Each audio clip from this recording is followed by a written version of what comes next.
Supplément en cas de constipation. Vous avez raison, ils font partie d'une stratégie anti-constipation.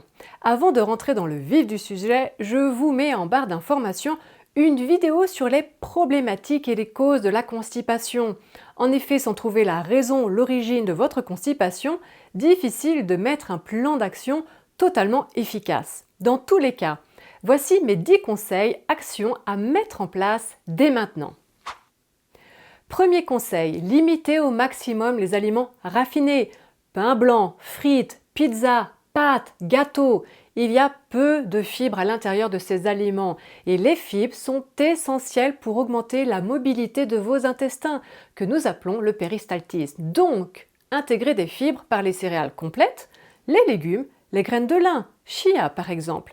Et évitez de manger entre les repas, 2-3 repas maximum. De cette manière, vous laissez le temps à votre intestin grêle d'éliminer correctement chaque bol alimentaire. Ce conseil est d'autant plus important quand vous souffrez de ballonnement ou de dysbiose intestinale, perturbation du microbiote de la flore intestinale.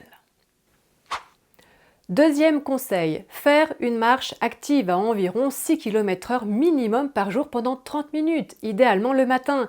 En effet, la deuxième cause de la constipation après l'alimentation est la sédentarité.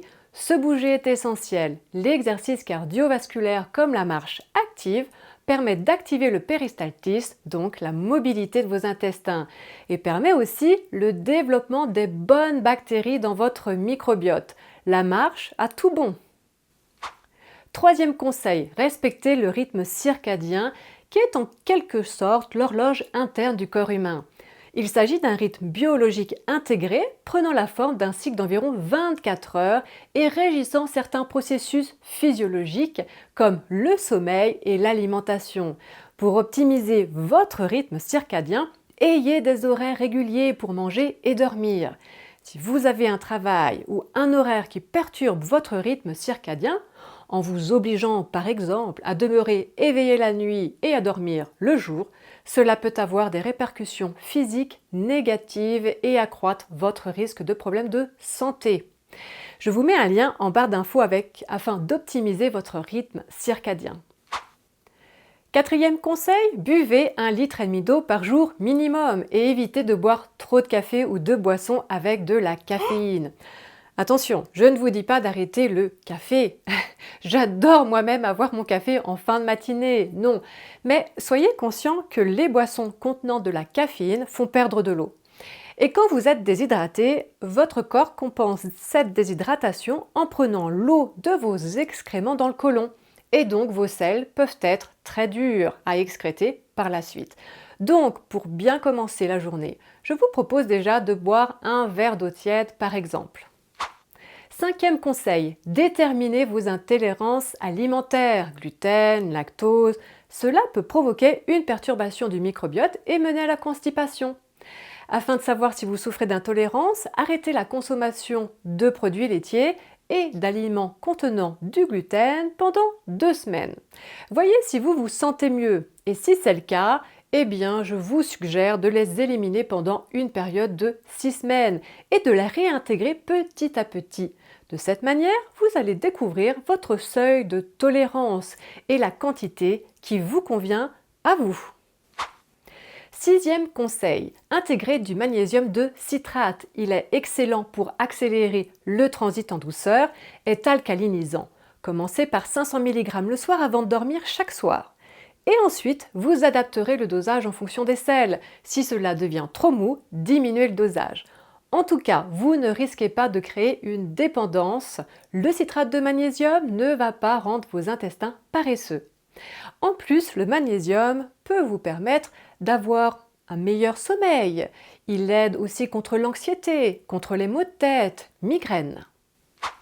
Septième conseil, intégrer des prokinétiques. Ce sont des produits soit naturels, soit médicamenteux qui stimulent et coordonnent la motilité intestinale, la rendant plus efficace. Ils sont connus aussi pour leur capacité à stimuler le complexe moteur migrant, permettant de nettoyer l'intestin grêle de ses déchets.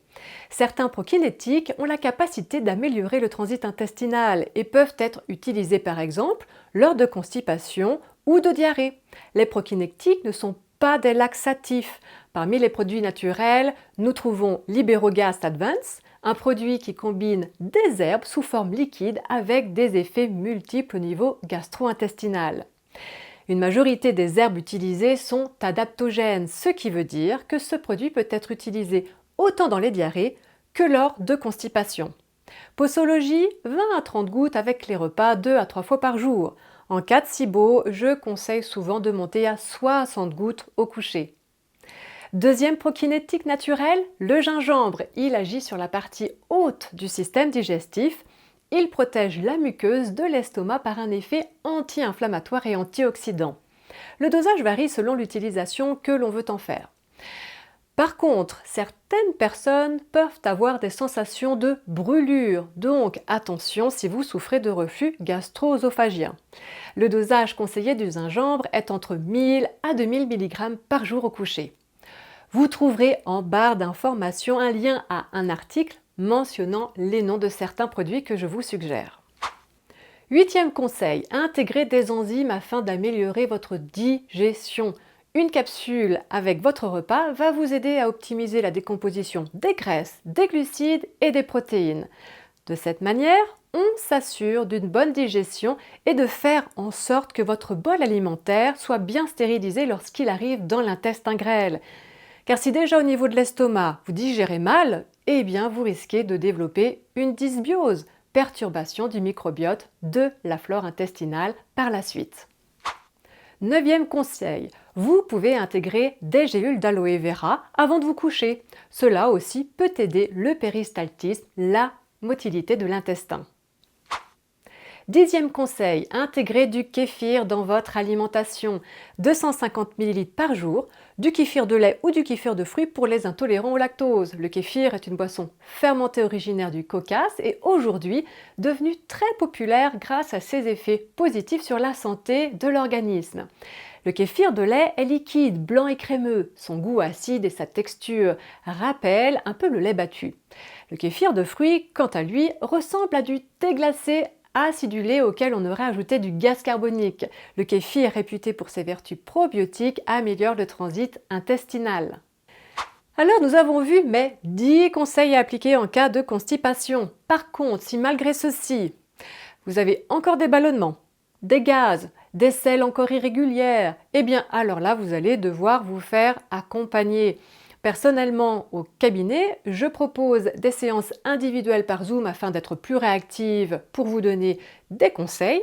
Cela vous évite de vous déplacer, vous gagnez du temps et ressortez avec des conseils personnalisés. Au cabinet, je peux proposer à la personne d'intégrer aussi des probiotiques. La recherche a montré qu'une supplémentation avec les probiotiques Lactobacillus rhamnosus et Bifidobacterium lactis améliore le péristaltisme, la mobilité de l'intestin, ce qui réduit la prolifération bactérienne de l'intestin grêle. Si je veux une action antifongique, je peux utiliser la souche Else boulardii, qui est excellente dans ce cas de figure. En cas d'intestin irritable, je peux conseiller des spores biotiques. Si je souhaite une action antimicrobienne, je peux utiliser par exemple des plantes, origan, berbérine, alicine.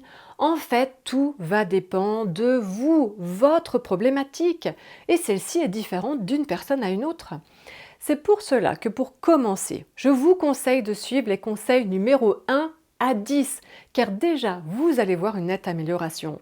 Et si ce n'est pas le cas, eh bien prenez rendez-vous. Et c'est à partir de là que je pourrai ajouter et personnaliser mes conseils en fonction de vos symptômes ou des résultats. Examen des selles, gaz expiré par exemple.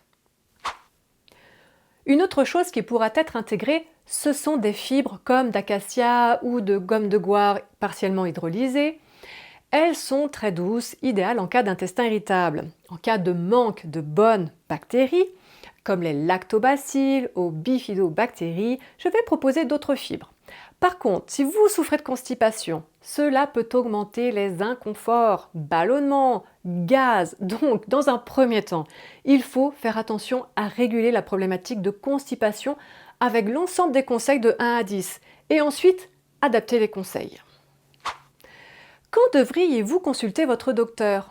Eh bien, si vous avez du sang dans les selles, si vous avez perdu rapidement du poids, Si vous avez des nausées, vomissements, si vous n'allez pas mieux avec les conseils que je vous ai donnés ici, si vous avez plus de 50 ans, il faut demander une colonoscopie afin de voir si vous n'avez pas de diverticules ou polypes.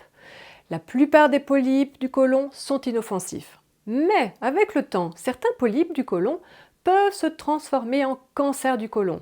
Et celui-ci peut être mortel lorsqu'il est découvert à un stade avancé.